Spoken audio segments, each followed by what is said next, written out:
Hey guys, it's me again. So I had got a lot of questions and comments on my most recent post about what happened with the post hearing that I was talking about that was going to take place.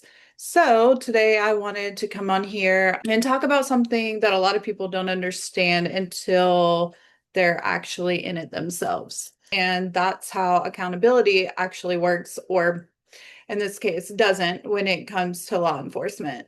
My name is Natasha, and I'm the founder of Noble Socials Company here in Atlanta, where I help businesses and creators grow with authentic strategies. But I also run Georgia Watchdog Alliance, where we focus on shining light on injustice, teaching people their civil liberties, and pushing for real accountability in law enforcement and within the justice system.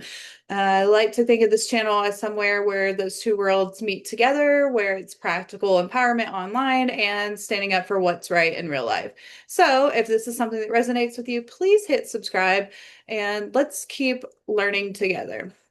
So recently, the Georgia Peace Officer Standards and Training Council, the probable cause committee, voted, unfortunately, no action in the case involving Officer Mills. And I want to be honest about how that felt.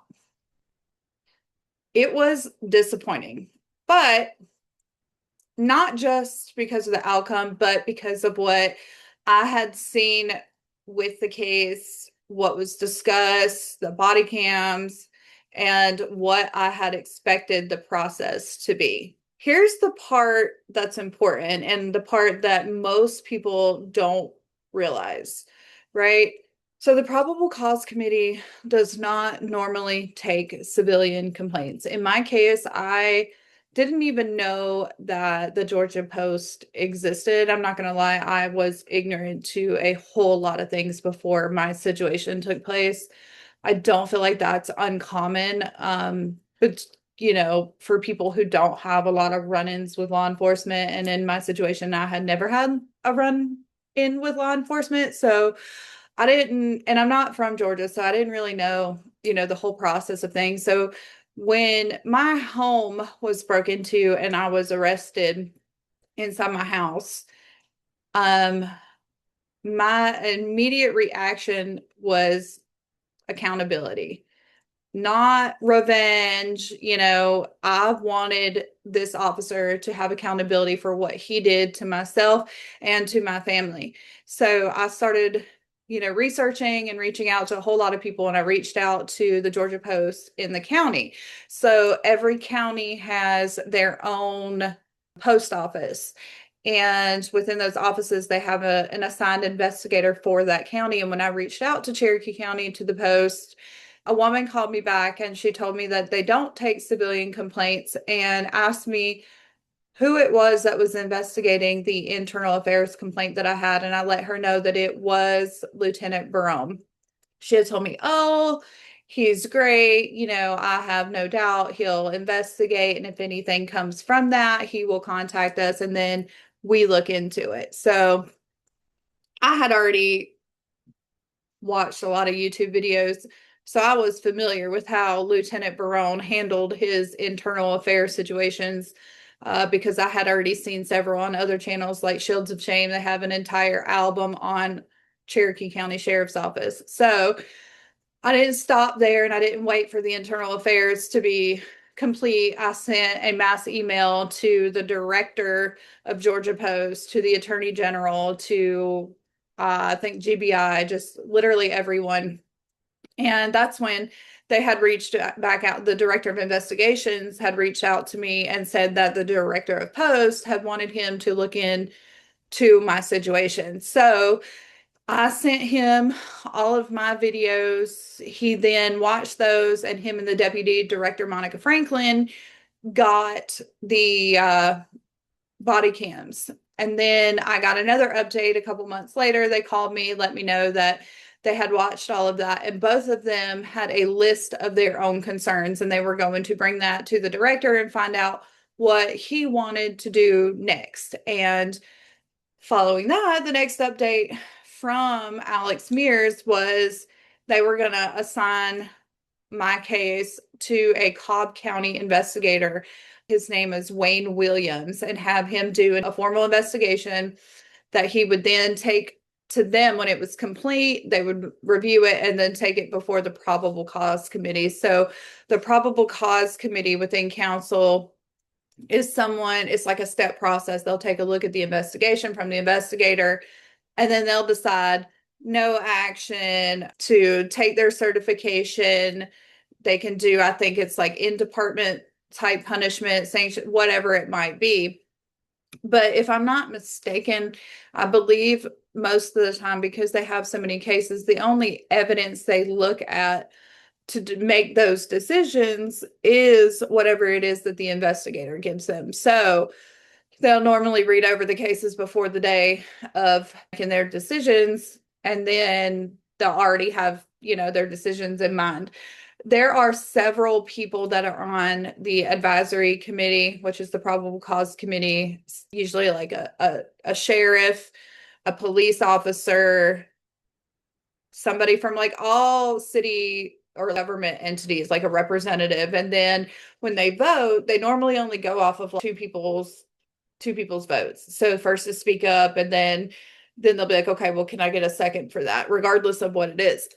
And so that's kind of how it goes, right? So they also do not publicize on their website the probable cause hearing dates. Normally you'll see the council dates and I think the advisory, they have another quarterly meeting that they do, but not the probable cause. So I had reached out to Monica Franklin and told her that I intended to be in person, because they do not advertise those, and even though it's a public hearing, they don't issue Zooms.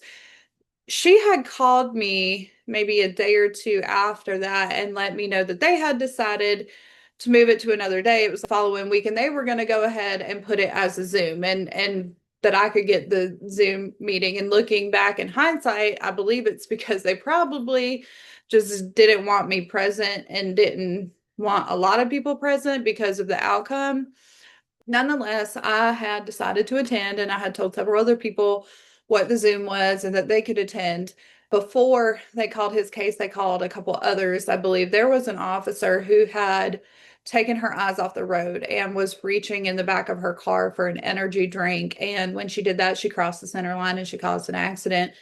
The post council had voted no action to take against her because there was no drugs or alcohol involved.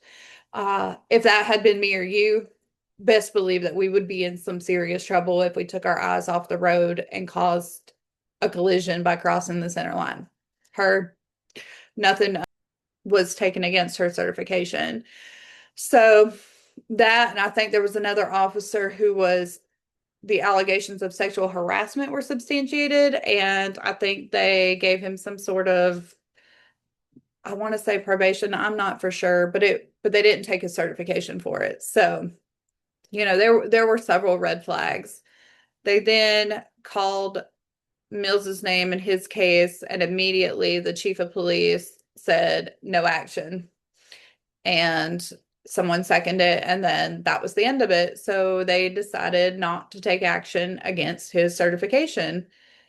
But before that hearing, both my civil attorney and James and a lot of other people had told me, don't get your hopes up, that it's just not uncommon for them to hold too many people accountable in law enforcement. But I'm also the kind of person who will always hold out hope that people will do the right thing. So I could not help but be disappointed. But now I do understand why it is that they said that to me, because the probable cause committee it's not a full panel. It's not a courtroom. It's not even a full vote by the entire council. Like I said, typically it's only 2 or 3 members making that decision, and those members can change depending on the day. The day before, it was totally different people voting because they had 2 probable cause hearings, both on Monday and on Tuesday for different cases. So when we hear people, or when we hear that Post reviewed it, we assume that there's like this full, thorough, ununanimous process, and that's just not always how it works. Matter of fact, it's just not how it works. And a no action decision by Post does not mean that nothing wrong happened, or that no rights were violated, or that they're are not going to be any legal consequences. Post is just looking at one thing, whether to take action against an officer certification, and then that's it. However, they're also going based off of an investigation that I have not seen yet, even though I have filed open records, but they're not deciding constitutional violations. They're not deciding civil rights claims or criminal liability. Those are handled in a completely different arena. And like I said, because of that, I went ahead and filed the open records request to obtain the full investigation file because I want to see exactly what was reviewed and what was considered and how that decision was made. Because for me, transparency always matters. And this is not the end of anything. This to me is just one step in a much larger process because accountability doesn't always happen in one single moment. It tends to happen over time through documentation, through persistence, and through people like myself refusing to stay silent. Because if there's one thing about me is I don't know how to be quiet, especially when I am passionate about something. I am going to continue to pursue the truth. I'm going to continue to ask the hard questions, and I'm going to continue to fight for accountability, not just for myself or my family, but for anyone who's ever felt like their voice did not matter in a situation like this, because it does.